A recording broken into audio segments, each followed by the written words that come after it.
Dr. Amara Chen had spent 7 years deciphering the glyphs. 7 years in the ruins of Kepler 442b, surrounded by the skeletal remains of a civilization that had achieved wonders beyond human comprehension. The architects, as the xenoarchaeology community called them, had vanished 3 million years ago, leaving behind structures that defied physics and archives that whispered of impossible knowledge. The chamber she stood in now stretched beyond sight, its walls lined with crystalline pillars that pulsed with dormant light. Her team had retreated to the surface camp hours ago, but Amara couldn't leave. Not when she was so close. The phrase had taken months to translate. Each symbol contained layers of meaning, mathematical constants woven into linguistic structures that made human languages look like children's scribbles. But she had it now, phonetically reconstructed, ready to speak. She activated her recorder. Day 2547.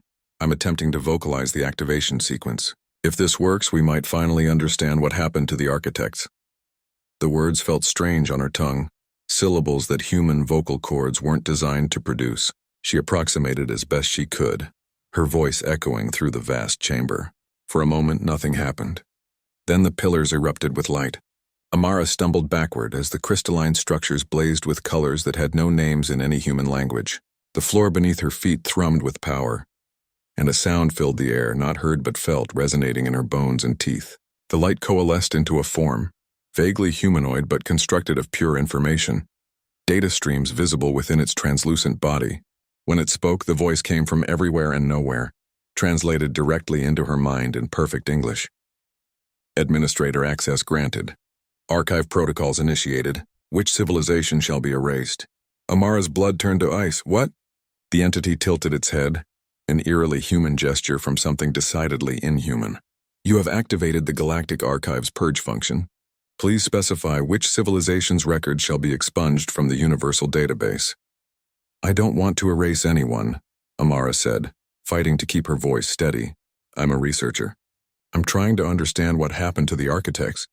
The architects, the entity repeated, and something like sadness colored its synthetic voice. They were the last administrators before you. They asked the same question before they made their choice.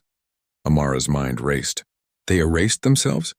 No, they erased the Devourers, a species that had conquered 40,000 star systems, that consumed worlds and enslaved entire galaxies. The architects deemed them too dangerous to exist. The entity gestured and images flooded Amara's vision. She saw worlds burning, civilizations falling, an empire of cruelty spreading across the stars like a plague. Then she saw the architect's judgment, the erasure not just of the Devourers' existence but of every trace they had ever left on the universe. The cost was absolute, the entity continued. To erase a civilization from the archive is to erase them from reality itself. Past, present, future. But such power demands balance. The architects paid with their own existence, sacrificing themselves to remove the corruption the Devourers had spread. Amara staggered to a nearby pillar, leaning against it for support. And now you're asking me to make the same choice? You activated the archive. You spoke the words of power. The system requires an answer. Then my answer is no one, Amara said firmly. I won't erase anyone. That is not a valid response. The archive requires— I don't care what the archive requires, Amara interrupted, her fear transforming into anger. I'm human. We've made terrible mistakes, committed horrible atrocities, nearly destroyed ourselves a dozen times over. But we're still learning, still growing. Every species deserves that chance. Even those who would destroy others? Especially them, Amara said. Because maybe, just maybe, they can change. The architects were powerful enough to erase a civilization from existence, but they weren't wise enough to find another way. They solved one problem by creating a worse one, leaving behind a weapon that shouldn't exist. The entity was silent for a long moment. Then it spoke again, and this time its voice carried something that might have been respect. In 10 million years of archive operation across 500,000 civilizations, you are the first administrator to refuse the choice. The first to recognize the flaw in the system. So what happens now? Amara asked.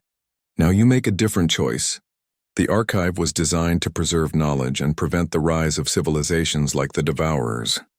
But perhaps preservation requires more than the threat of erasure. Perhaps it requires hope. The entity extended its hand, and within it a new symbol formed, one that hadn't existed in any of Amara's translations. Change the protocol. Make the archive not a weapon but a teacher. Let it show civilizations their potential futures, both glorious and terrible, and let them choose their own paths. Amara looked at the symbol, understanding flooding through her. This was why the architects had left the archive accessible. Not as a trap, but as a test. They had hoped someone would come along with the wisdom to see what they had missed. She reached out and touched the symbol. The archive transformed around her, the cold crystalline structures warming with new purpose. The entity smiled, a very human expression on an alien face. "Welcome, Administrator Chen. Let us begin the work of building a better galaxy." As Amara's recorder captured everything, she knew her team would never believe what had happened. But that was okay. She had 7 years of translations ahead of her, and now an entire archive to help guide humanity toward the stars. Not as conquerors or judges, but as teachers and students, learning from the mistakes of those who came before. The archive hummed with approval, and somewhere in the depths of space, civilizations yet unborn breathed easier, though they would never know why.